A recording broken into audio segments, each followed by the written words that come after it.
Bueno, les decía, el tema que nos reúne hoy día es lesiones premalignas de cuello uterino. Y bueno, dentro del contenido a tratar vamos a ver sobre definiciones de lesiones premalignas, la epidemiología, la fisiopatología, características de las lesiones premalignas, el tamizaje basado en la Sociedad Americana de Colposcopía y Patología Cervical y también el MINSA, conducta clínica y el manejo ablativo y excisional. Dentro de los objetivos vamos a tener en cuenta definir aquellas lesiones cervicales consideradas como premalignas, conocer los factores de riesgo asociados a las lesiones premalignas de cervix acorde a la relevancia epidemiológica, describir los protocolos de tamizaje descritos en la normatividad actual, además de delimitar las pautas clínicas posterior a la detección de estas lesiones premalignas en el tamizaje. Mencionar las alternativas terapéuticas ante el diagnóstico de una lesión premaligna. Vamos a definir lo que es una lesión premaligna. Una lesión premaligna es un conjunto de cambios morfológicos del epitelio cervical capaz de producir transformaciones en la arquitectura de las células escamosas asociadas a atipia citológica y se distinguen porque respetan la membrana basal. Estas también se consideran como unas lesiones que son preinvasoras. Dentro de estas lesiones premalignas de cuello uterino vamos a tener que, en primer lugar, al ascus, que son lesiones escamosas atípicas de significado incierto, al ASHI, que son células escamosas atípicas sugestivas de alto riesgo, a las células glandulares atípicas, a la lesión intraepitelial de bajo grado y lesión intraepitelial de bajo grado. Como introducción hay que tener en cuenta que el PDH, que es la causa más importante o el factor etiológico más importante para el cáncer de cervix, también tiene una alta prevalencia en las ETS y sabemos que es de la familia Papillomaviridae, que tiene ADN doble cadena, no tiene envoltura y tiene un diámetro de 55 nanómetros. Además, tenemos más de 200 cepas diferentes, de las cuales 40 afectan el tracto genital femenino. 99.7 de estas son adquiridas por transmisión sexual. También hay que tener en cuenta que 291 millones de mujeres son portadoras de PDH y solo el 32% de estas están infectadas con el PDH 16 y 18, que son los más agresivos. También hay que tener en cuenta que el gran porcentaje de estas pacientes que son infectadas por VIH tienen una regresión espontánea, no necesitan ningún tratamiento. Y aquellas que son persistentes, es para ellas que se hacen las guías y establecen conductas posterior a su detección y también se ven diversas alternativas de tratamiento. Hay que tener en cuenta que aunque el Papa Nicolau es de 1928, pues actualmente todavía tiene vigencia y es así que las guías a nivel internacional y globalmente tenemos que sigan siendo utilizadas y tienen estándares para la edad de inicio de su utilización basado en el riesgo de desarrollar NIC3. También hay que tener en cuenta que la colposcopía no es un examen de tamizaje, sino es un examen para diagnosticar. Entonces, la colposcopía con biopsia es necesario para dar el diagnóstico histológico y establecer el tratamiento a seguir. Dentro de la epidemiología vamos a ver que el cáncer de cervix es la cuarta neoplasia más frecuente a nivel mundial. Y en el Globocan del 2020 vemos que se diagnosticaron 604,000 nuevos casos y se registraron 242,000 muertes. Las tasas de incidencia más altas vemos que se produce a nivel de África y América del Sur. Además tenemos de que aproximadamente un 80% tiene una mortalidad en las mujeres y que el 85% de mujeres con esta patología se encuentran en países en vía de desarrollo. Además que el 50% del diagnóstico de esta patología se encuentra entre las edades de 35 a 54 años. Debemos tener en cuenta que el 75-80% de las mujeres sexualmente activas habrán estado expuestas a este virus antes de los 50 años. O sea, más o menos el 75-80% de las mujeres en edad reproductiva ya tuvo este virus, ¿no? Y no necesariamente va a tener estas alteraciones patológicas o estas alteraciones o lesiones en el cervix, ¿no? Tenemos en cuenta de que la prevalencia de ascus, que es el que tiene mayor porcentaje, es de 3.6, al igual que la lesión intraepitelial de bajo grado, que es 1.7. A nivel nacional, de acuerdo al Boletín Epidemiológico de Vigilancia Epidemiológica del Perú, vemos que en el primer trimestre el reporte de casos es mayor para lo que es el cáncer de cervix, el número de casos, al igual que en Ayacucho, ¿no? Vemos que el mayor número de casos publicados en el primer trimestre del 2024 es en lo que es el cáncer de cervix, luego le sigue el cáncer de mama. Pero en el primer semestre, ya hablando del semestre de este año, vemos que es invertido y que el cáncer de mama se encuentra en primer lugar, seguido por el cáncer de cuello uterino con 1.311 casos. Lo que mencioné antes, ¿no? Que más del 50% de casos se encuentra generalmente en mujeres entre los 30 a 54 años, ¿no? Y es algo que nos debe llamar la atención, es de que los casos que se diagnosticaron por tamizaje solamente tenemos un 5.6 y por presentación clínica, ya sea por ginecorragia, un 76.5, lo cual quiere decir que no estamos trabajando en prevención.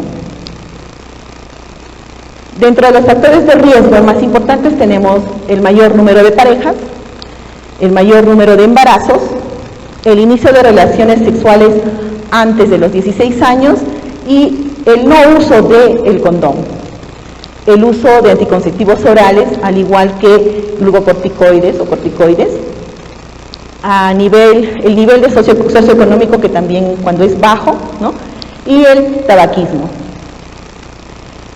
Antes de hablar de la fisiopatología, vamos a hablar un poco de lo que es la anatomía, que es importante para ubicarnos sobre esta patología. Sabemos que el útero, que dentro del útero, en la porción distal, tenemos al cervix, ¿no? El cuello uterino es un órgano fibroso, ¿no? Que mide entre 4 por 3 centímetros y que tiene 3 regiones importantes, ¿no? Dentro de ellas está el endocervix, que se encuentra dentro del canal endocervical, el canal endocervical y el ectocervix, que se encuentra en contacto con la vagina. En el ectocervix es importante saber que está compuesto por un epitelio escamoso, estratificado, no queratinizado, ¿no? Que su grosor va a ser influenciado de acuerdo a la edad de la paciente y por el influjo hormonal. Esta capa del ectocervix, la parte más superficial, es la más rica en glucógeno, por lo cual a la colposcopía nos permite ver la fijación del lugol. Y también nos permite ver esta parte del cuello como una superficie lisa, rosada, tenue, ¿no? En cambio, el endocervix, que es un epitelio columnar, ¿no? Que se encuentra delimitando el canal endocervical, se encuentra formado por células cilíndricas que secreta moco alcalino, ¿no? Y vemos que existe un espacio donde se unen estos dos tipos de epitelios, que es la unión escamo-columnar. Histológicamente es importante saber que el ectocervix está compuesto por como les había dicho, un epitelio escamoso estratificado no queratinizado, lo cual hace de que esta capa tenga varios estratos, un estrato basal, parabasal, intermedio y superficial. Más o menos en todo este grosor se encuentra alrededor de 20 capas de células o más, de acuerdo a la edad de la paciente. Y vemos que las capas más superficiales son las que son células más pequeñas y que captan más el glucógeno. En cuanto al endocervix, vamos a ver que está compuesto por epitelio cilíndrico, ¿no? Y que va a formar criptas. Estas criptas tienen una longitud entre 6 a 8 milímetros. Es importante tener en cuenta que la zona de transformación va cambiando de acuerdo a la edad de la paciente. Así tenemos que en las adolescentes y en las posmenopáusicas vemos que la unión escamocolumnar se encuentra dentro del orificio, ¿no? Es por eso que vemos esta imagen. Cuando la mujer se encuentra en una etapa reproductiva, en el embarazo o cuando tienen tiempo usando anticonceptivos orales, vamos a encontrar de que el epitelio columnar del endocervix va a evertirse, ¿no?, hacia el canal vaginal, formando el ectropio, lo que famosamente en la consulta externa mucho personal de salud le llama herida. Y entonces vemos de que este fenómeno en el cual existe la eventración de estas células va a formar una metaplasia escamosa. ¿Cómo es esto? El epitelio que es eliminado hacia lo que es la parte de la vagina va a transformarse de lo que es columnar a estratificado escamoso, ¿no? De tal manera de que va a quedar una línea de la unión escamocolumnar original y una unión escamocolumnar nueva, ¿no? A todo este sector se le llama zona de transformación. Es importante saber esto porque es aquí donde el papilomavirus humano le encanta asentarse.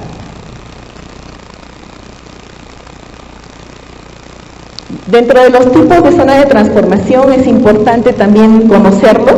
El tipo 1, en el cual se van a ver toda la zona de transformación, ¿no? El tipo 2, en el cual vamos a ver ya no la unión escamocolumnar nueva, sino solamente la antigua o la original. Y el tipo 3, en el cual no vamos a ver nada.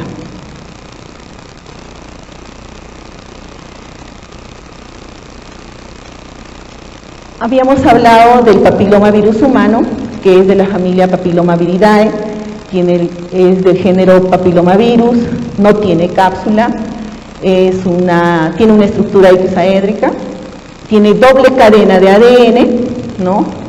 Y es circular y mide 50-60 nanómetros. Tiene 7.500, 8.000 pares de bases y pues los serotipos son más de 200, ¿no? Es importante saber su estructura para ver cómo es que ingresa a la célula, ¿no?, y comienza a producir la infección a nivel cervical. Para esto hay que saber que tiene 7 genes de expresión temprana, 2 genes de expresión tardía y un gen de función reguladora de transcripción. Dentro de los serotipos que tiene el papilomavirus humano, tenemos serotipos de bajo riesgo, serotipos de alto riesgo y serotipos posibles de alto riesgo, ¿no? Entonces, dentro de los de alto riesgo, los que se ha visto en la epidemiología, que producen mucho más frecuentemente el cáncer de cuello uterino, son el 16 y el 18. Y dentro de los que producen las verrugas, y son de bajo riesgo, son el 6 y el 11. En cuanto a la fisiopatología, hay que ver cómo es que ingresa este virus para infectar el tejido, ¿no? Entonces vemos de que tiene que haber microabrasiones a nivel de la zona de transformación para que este virus pueda ingresar y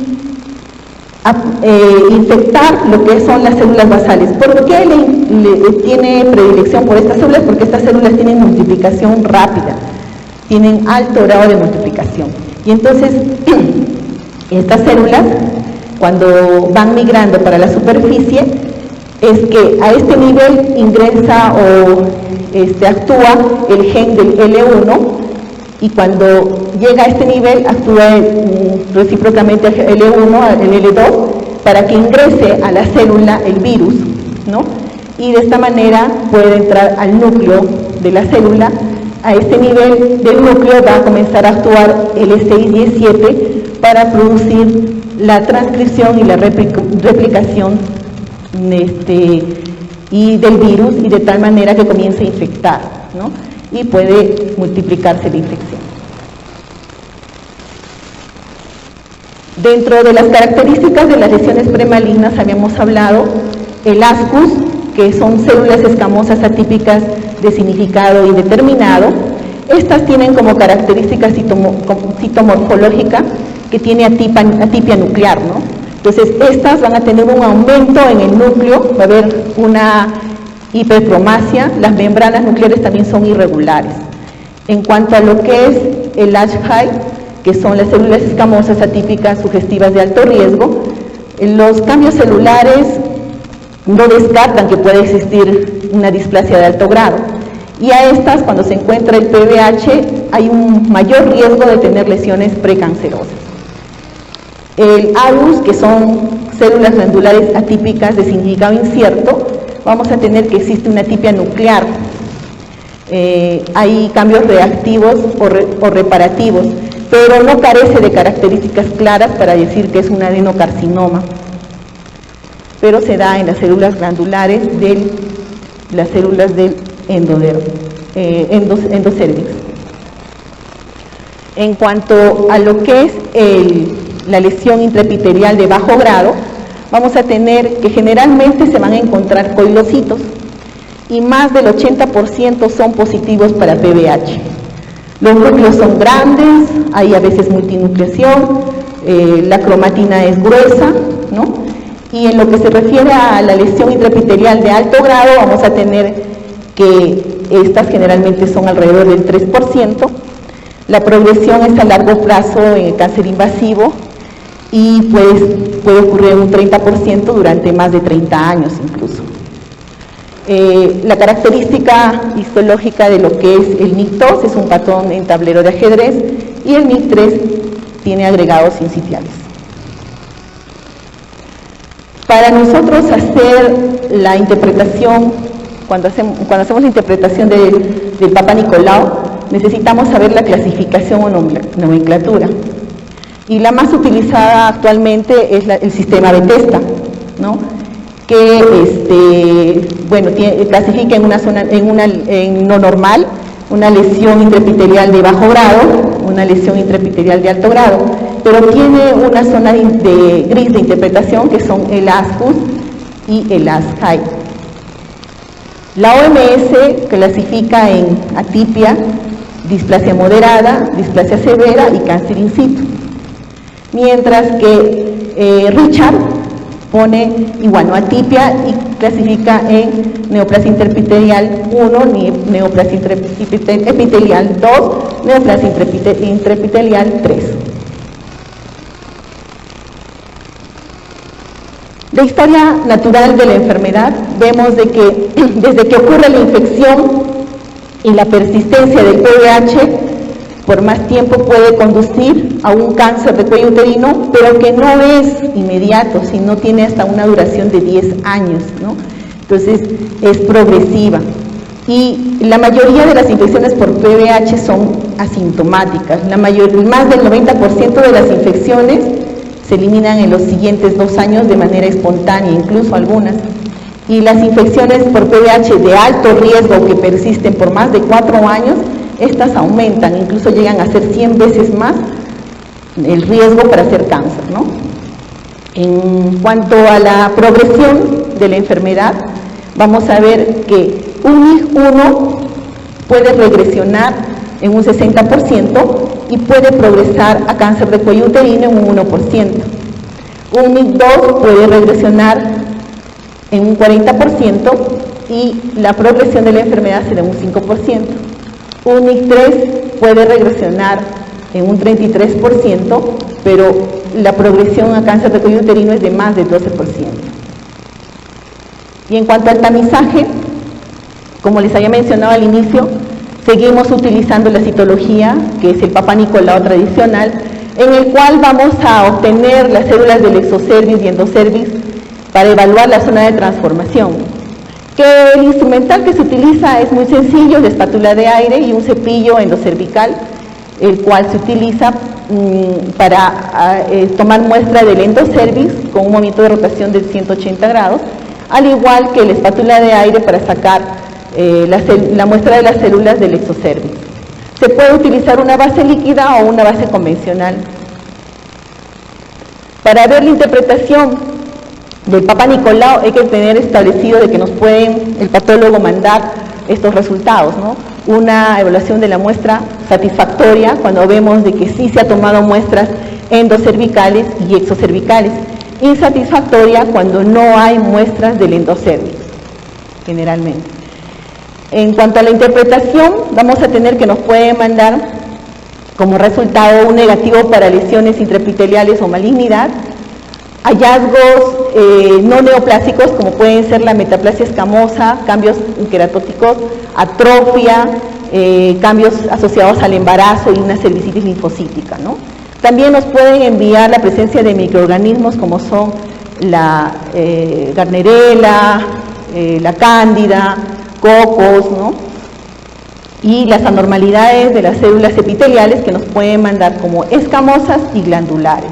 Cuando hablamos de escamosas, ahí están el ascus, el ashai, ¿cómo se llama? Las lesiones intraepiteliales de bajo grado, las lesiones intraepiteliales de alto grado y el carcinoma. Las glandulares vamos a tener las atípicas y los adenocarcinomas. En cuanto a la otra prueba de tamizaje que es importante saber, y aunque todavía aquí en nuestra región recién está haciéndose la práctica, es el diagnóstico molecular. Es la prueba molecular del PBH, que vamos a tener dos tipos, una amplificación de blanco, en la cual se utiliza el PCR, que ahora después de que ha pasado el COVID, pues esta prueba es más fácil de encontrarla, y la amplificación de señal, que es la que nos va a dar la genotipificación del PBH 16 y 18. Y ahí tenemos estas tres pruebas que serían las más importantes para el tamizaje. Como les había mencionado, el Papa Nicolau, la citología, ¿no? Que es la evaluación de las células cervicales y que tiene una sensibilidad de 50-85% y una especificidad muy alta de 91 a 99%, lo cual significa que hasta ahora todavía no existe otra prueba mejor que esta en especificidad. En lo que se refiere a la prueba molecular del PBH, vamos a tener que se evalúa o se busca el ADN del PBH, tiene una sensibilidad de 99.5% y una especificidad de 90-97%. Y el COTES, que viene a ser la mezcla de los dos, ¿no? Es una citología más un PCR del PBH y tiene una sensibilidad de 98.8% y una especificidad de 92.99%. La que más utilizamos acá es el Papa Nicolau, la citología, ¿no? Se ha visto en los últimos tiempos que en periferia o en los centros de salud estratégicos se están utilizando ya el examen serológico para el PBH. En cuanto al Plan Nacional de Cuidados Integrales del Cáncer del 2020 al 2024, en la Directiva Sanitaria número 85 del MINSA del 2019, la Directiva Sanitaria para la Prevención del Cáncer y del Cuello Uterino, mediante la detección temprana de tratamiento de lesiones premalignas, incluyendo el cáncer in situ, nos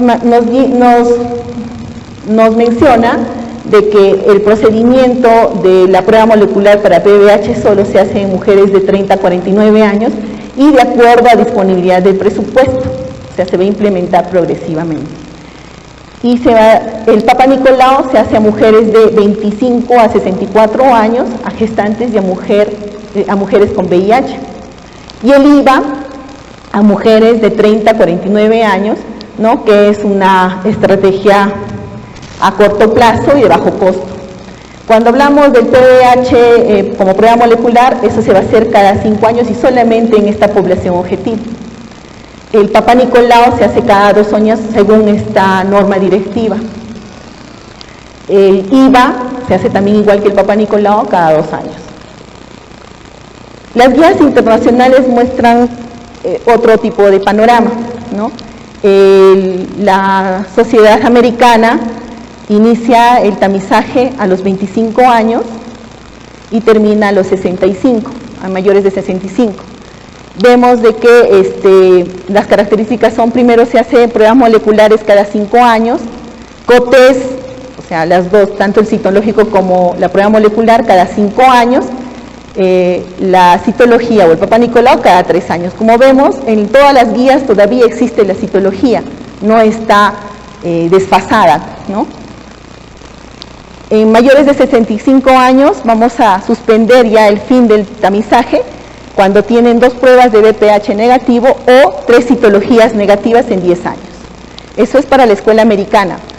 Para la Sociedad Americana de Colposcopía y Patología Cervical, que es la que nos sirve de guía a nivel internacional, es el inicio del tamizaje a los 21 años, la citología es cada 3 años, el PCR para PBH es cada 3 años, y esto es en mayores de 25 años.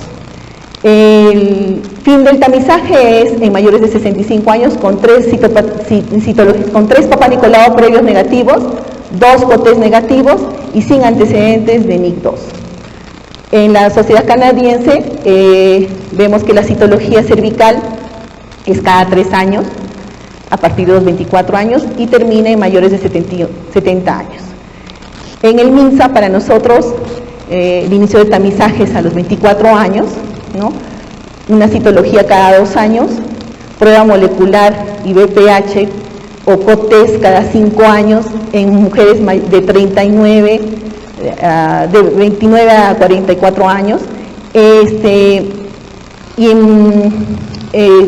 el fin del tamizaje es en mayores de 64 años, con un tamizaje normal. Las recomendaciones del tamizaje diagnóstico de la Sociedad Americana de Colposcopía y Patología Cervical, que es la que sirve de base y que se ajusta a todas las escuelas, viene a ser de acuerdo a lo que se encuentre. Entonces, en este caso, cuando vemos que hay una lesión intraepitelial de bajo grado, vamos a tener en cuenta si es que tiene la prueba de PBH y si es positivo o negativo, ¿no? En el caso de que sea positivo, vamos a tener en cuenta de que se tiene que hacer colposcopía, al igual que cuando no tiene el test de PBH. Si tuviera un test de PBH negativo, lo ideal sería hacerle un COTES, pero si no, lo más aceptable es hacerle la colposcopía, ¿no? Después de un COTES, de salir una citología y un PBH negativo, se repite el COTES en 3 años. Cuando hablamos de una lesión intraepitelial de alto grado, vamos a tener que ver si a la colposcopía se ve la zona de transformación. Si se ve la zona de transformación, igual se hace un diagnóstico excisional. Si es que no se ve la zona de transformación y sale un NIC2 recurrente, también se hace un diagnóstico excisional, o sea, se retira, se hace un cono LIF o cono frío. Y se realiza un test de PBH a los 6 meses. Si este sale negativo, se repite el PBH anualmente por 3 años. Si sale negativo, ya se repite el test de PBH cada 3 años por 25 años. En cuanto al ASCUS, vamos a tener que se repite la citología al año, ¿no? Porque un ASCUS puede remitir espontáneamente, no necesita a veces hacerle mucho seguimiento. Si se repite la citología al año, ¿no? Si es que es negativo, se sigue con la rutina de hacerle cada 3 años. Si es que sale AC, se hace colposcopía. Si es que sale ASCUS y se hace PBH, ¿no? Y es positivo, también se hace colposcopía. Si es negativo, se vuelve al COTES cada 3 años. Y en lo que se refiere al AGUS, ¿no? O a las células atípicas glandulares, vamos a tener que el COTES se tiene que hacer entre 1 a 2 años, y si es que no sale NIC ni cáncer, se sigue con el COTES cada 3 años, pero si es que sale un NIC2, pero sin neoplasia glandular, también se hace colposcopía, ¿no? Y de ahí se sigue la guía. Las células glandulares atípicas favoreciendo para neoplasia, estas sí ya se hacen diagnóstico excisional, o sea, se saca, se hace cono LIF o cono frío, de acuerdo a cómo esté la zona de transición. En cuanto a la citología no satisfactoria, vamos a tener cuando no tiene un PBH o es que el resultado es desconocido, ¿no? Cuando el PBH es negativo y es mayor de 25 años, la paciente, cuando el PBH es positivo con genotipo desconocido, o sea, solamente nos dice que es un PBH positivo, y cuando el PBH ya está con genotipificación de 16 y 18. En los tres primeros casos, cuando es desconocido, cuando es un PBH negativo, pero es mayor de 25 años, y cuando es PBH positivo, pero con un genotipo desconocido y es mayor de 25 años, se puede repetir el tamizaje después de 2 a 4 meses. Si vuelve a salir no satisfactorio, se hace colposcopía. Mientras si es que ya se ha tipificado el PBH 16-18, sí pasa a colposcopía. En cuanto a lo que es mujeres que se hacen los tamizajes antes de los 24 años que existen en nuestro medio, porque sabemos de que el inicio de actividad sexual aquí es muy temprano y tenemos una casuística de casos de incluso cáncer de cuello uterino a los 23 años. Entonces, hay mujeres que ya se hacen Papá Nicolau o que está normado incluso por el MINSA que se pueden hacer Papá Nicolau después de 2 años de haber iniciado la actividad sexual, y en estas pacientes vamos a encontrar que si es que sale ascus o lesión intraepitelial de bajo grado, se debe de repetir la citología a los 12 meses. De salir negativo para ascus y para lesión intraepitelial de bajo grado, se repite la citología en 12 meses. De volver a salir negativo por 2 años, se vuelve la rutina. Pero si es que sale ASC, se hace colposcopía. En el caso de que saliera positivo al repetir a los 12 meses, se tiene que hacer con un test de PBH, ¿no? Y entonces si sale negativo, vuelve a la rutina, ¿no? Casos especiales en el hallazgo en el embarazo, ¿no? Cuando vemos una lesión intraepitelial de bajo grado en el embarazo, lo ideal es hacer la colposcopía y ver si es que sale NIG1, el seguimiento se hace en el puerperio. Si es NIG2 y NIG3, se debe de hacer un diagnóstico excisional, pero hay que valorar la sospecha de que sea una enfermedad invasiva. Poblaciones especiales como los inmunocomprometidas, las pacientes poshisterectomizadas y pacientes mayores de 65 años. Recordemos que esta guía va solamente hasta los 65 años. Entonces, cuando tienen ascus y PBH positivo, se hace colposcopía, ¿no? Cuando sale ascus, la citología se hace un control de Papá Nicolau entre 6 a 12 meses. El manejo de las mayores de 65 años es igual a las de 25 a 65 años, y en las poshisterectomizadas se les hace 3 veces el test de PBH anualmente, ¿no? Consecutivos. Y entonces tenemos de que la Sociedad Americana de Colposcopía y Patología Cervical, a partir del 2019, hace un tamizaje basado en riesgos calculados. Ya el tamizaje es basado en riesgos, ¿no? Y entonces lo que ve es el riesgo calculado a que se pueda generar un NIG3 y tiene como parámetros otros tamizajes, ¿no? Previos o también actuales, y el test del PBH. También tenemos que las variables evaluadas van a ser en el grupo de la edad de 25 a 29, de 30 a 65 y mayores de 65 años. Y las situaciones clínicas, como son el tamizaje de rutina, sin tamizaje, evaluación de una biopsia con colposcopía, manejo de resultados durante la vigilancia post-colposcopía, y situaciones especiales como son la citología insatisfactoria, las posoperadas de histerectomía y los inmunosuprimidos. Y entonces este tamizaje basado en riesgos, el seguimiento es de acuerdo a un riesgo individual. El riesgo va a ser de acuerdo al riesgo inmediato a tener NIC3 y que va a verse si es que es mayor al 4%. Si es que es mayor al 4%, el manejo de acuerdo al riesgo es inmediato. Y si vemos que tiene un 4 al 24% es colposcopía. Si vemos que es de 25 a 59% es un tratamiento versus colposcopía. Si es 60 a 100%, obviamente tiene que realizarse el tratamiento. En el caso de que no sea ese porcentaje, el manejo es de acuerdo a los riesgos a 5 años de NIC3. Vamos a tener que la reevaluación se va a hacer a los 5 años, si es que es un valor menor al 0,1%, revaloración en 3 años si es que el valor es de 0,1 a 0,5 y al año si es que es mayor al 0,5.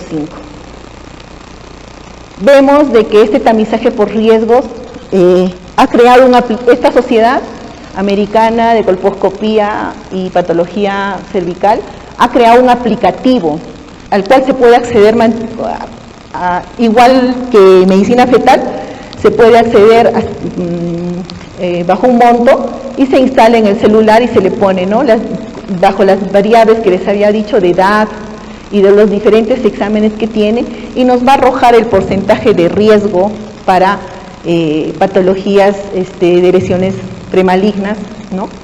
Y de acuerdo a eso se va a realizar el seguimiento o el tratamiento. En cuanto al manejo, tenemos que tener en cuenta que previo al manejo se tiene que hacer la colposcopía. La colposcopía, como les mencioné anteriormente, no es una prueba de tamizaje, por lo tanto no podemos decir que la colposcopía reemplaza al Papa Nicolau como generalmente lo hacen en otros establecimientos. Y las indicaciones son cuando hay una citología cervical anormal, cuando encontramos PBH positivo para 16 y 18, cuando la citología no es satisfactoria, sobre todo en mujeres mayores de 30 años con un PBH positivo, y cuando son 2 citologías no satisfactorias. La sensibilidad es de un 95% y la especificidad es de un 42%. Dentro de las terapias que se van a utilizar, ¿no?, para el manejo de las lesiones premalignas vamos a tener 2 tipos, las ablativas y las excisionales. Dentro de las ablativas están la crioterapia, que es un procedimiento ambulatorio en el cual se va a dar un tratamiento con frío, ya sea dióxido nitroso o dióxido de carbono, en el cual se va a poder poner mediante una boquilla una sonda metálica, la cual tiene que cubrir toda la zona de transición o transformación, llegando a producir una criocrosis, ¿no?, la cual dura más o menos entre 3 meses y a los 6 meses el epitelio está sano. La sonda se aplica al cervix y el gas fluye más o menos por 2 periodos de 3 minutos. La eficacia es de un 85 a 92% y el seguimiento se hace después de 6 meses y luego a los 12.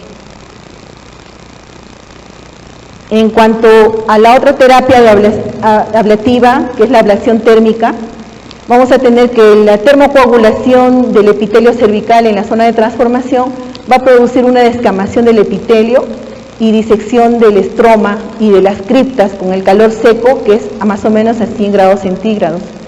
La aplicación es durante 20 a 45 segundos y tiene las mismas indicaciones que la crioterapia. Se puede hacer hasta 5 aplicaciones. Sus ventajas son que no produce mucho dolor, no necesita anestesia, hay una baja tasa de complicaciones y costo efectivo es rentable. Los efectos adversos son la leucorrea, que pueden producirse en un periodo de 2 a 3 semanas. Su éxito es en un 95% al año y 92% a los 5 años. Dentro de las terapias ablativas también tenemos el láser, que bueno, recién está ingresando y son pocos los ginecólogos que realizan todavía esta técnica. En cuanto a lo que es la excisión con asa de la zona de transformación que vendría a ser lo que es el cono LIP.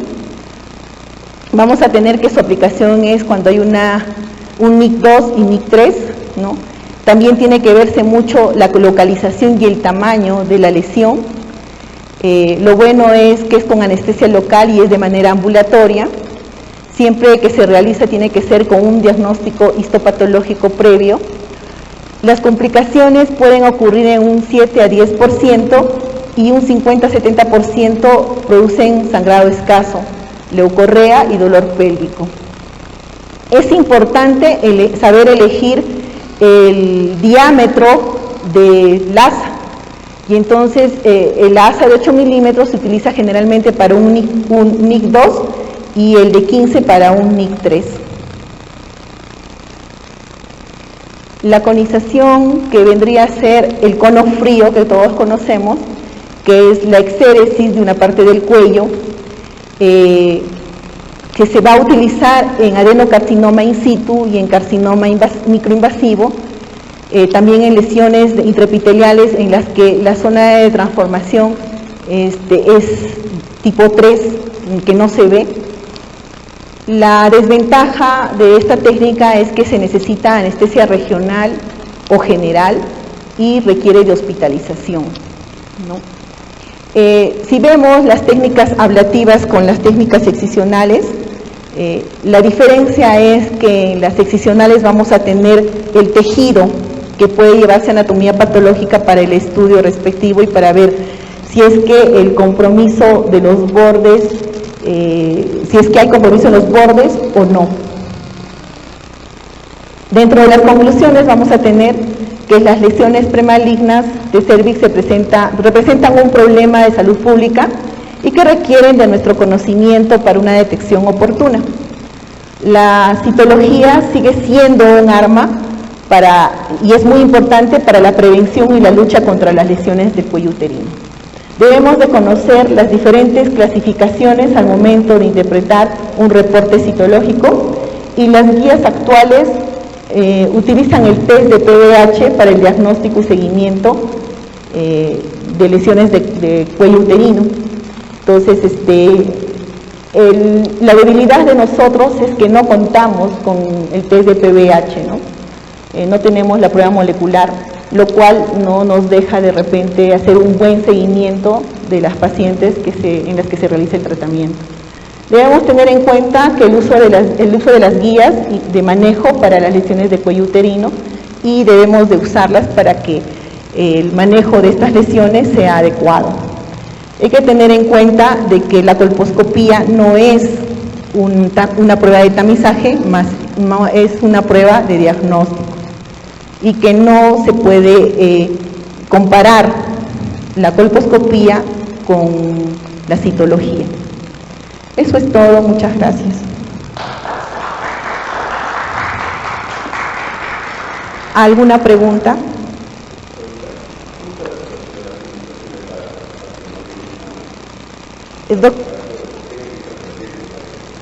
Las vacunas, doctor, iniciaron como un plan y que se interrumpió por lo que es la infección que hubo o la suspensión que hubo por el COVID, ¿no? Y que se ha retomado, y bueno, es bueno saber que incluso ahora ya se han ampliado las edades, ya no solamente es hasta los 13 años, incluso se está dando hasta adolescentes hasta los 18 años, y a hombres y mujeres en el Perú.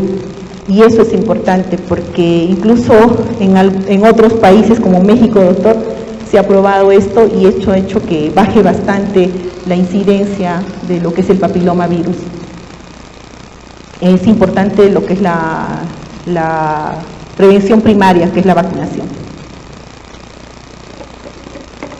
Incluso hay estudios que favorecen el uso de la vacuna, incluso en pacientes que ya han tenido relaciones sexuales y que incluso ya han sido infectadas posiblemente por esta enfermedad, y sí se les da la vacuna, doctor. Es mejor darles que no darles nada.